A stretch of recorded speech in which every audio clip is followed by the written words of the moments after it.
অগণিত প্রশংসা বিশেষ করে ওই আল্লাহ তাআলার জন্য, যিনি এক মুষ্টি মাটি অর্থাৎ হজরত আদম আলাইসাল্লামকে ঈমান দান করেছেন। তিনি সেই সত্তা যিনি আদম আলাইসাল্লামের মধ্যে রূহ ফুঁকে দিয়েছেন এবং নূহ আলাইসাল্লামকে প্লাবন থেকে মুক্তি দিয়েছেন। অগণিত প্রশংসা ওই আল্লাহর জন্য, যিনি স্বীয় ক্রোধ বাতাসকে আদেশ করেছেন, ফলে বাতাস আদ সম্প্রদায়কে শাস্তি দিয়েছে।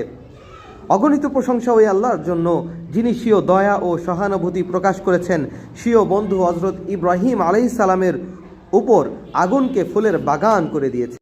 অগণিত প্রশংসা ওই আল্লাহর জন্য, যিনি রাতের শেষ প্রহরে লূত জাতিকে উলটপালট করে দিয়েছেন।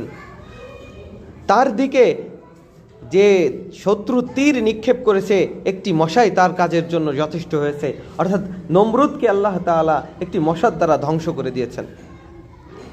অগণিত প্রশংসা ওই আল্লাহর জন্য, যিনি শত্রুকে সমুদ্রের দিকে টেনে এনেছেন এবং কি করেছেন, শক্ত পাথর হতে উষ্টি বের করেছেন। আগেরটা হযরত মূসা আলাইহিস সালামের সাথে যে ফেরাউনের যে যুদ্ধ, এই ফেরাউনকে কি করা হয়েছে, পানির মধ্যে এনে চুবিয়ে মারা হয়েছে, আর পাথর থেকে উষ্টি বের করে এনেছেন কোথায়, সালেহ আলাইহিস সালামের সময় পাহাড় থেকে উটের বাচ্চা উষ্টি বের করে নিয়ে আসা হয়েছে। মহা ক্ষমতাশীল ও রক্ষাকর্তা আল্লাহ তাআলা যখন দয়া করলেন, দাউদ আলাইহিস সালামের হাতে লোহাকে মোমের মতো নরম করে দিলেন। তিনি দাউদ আলাইহিস সালামকে কি করতেন, দাউদ আলাইহিস সালাম কোনো লোহা হাতের স্পর্শে এটা নরম করে ফেলতে পারতেন। তিনি আল্লাহ তাআলা এমন এক সত্তা, যিনি কি করেছেন, হযরত সুলাইমান আলাইহিস সালামকে এমন রাজত্ব ও নেতৃত্ব দান করেছেন যে জিন পরি তার আংটির অনুগত হয়ে গিয়েছে। ধৈর্যশীল বান্দা হজরত আইয়ুব আলাইহিস সালামের শরীর থেকে পোকামাকড় সমূহকে রিজিক দিয়েছেন। হজরত ইউনুস আলাইহিস সালাম থেকেও মাছকে আহার দিয়েছেন। মানে হজরত আইয়ুব আলাইহিস সালামের সারা শরীরে পোকা হয়ে গিয়েছিল, এই পোকা হজরত আইয়ুব আলাইহিস সালামের শরীর কুরে কুরে খেত।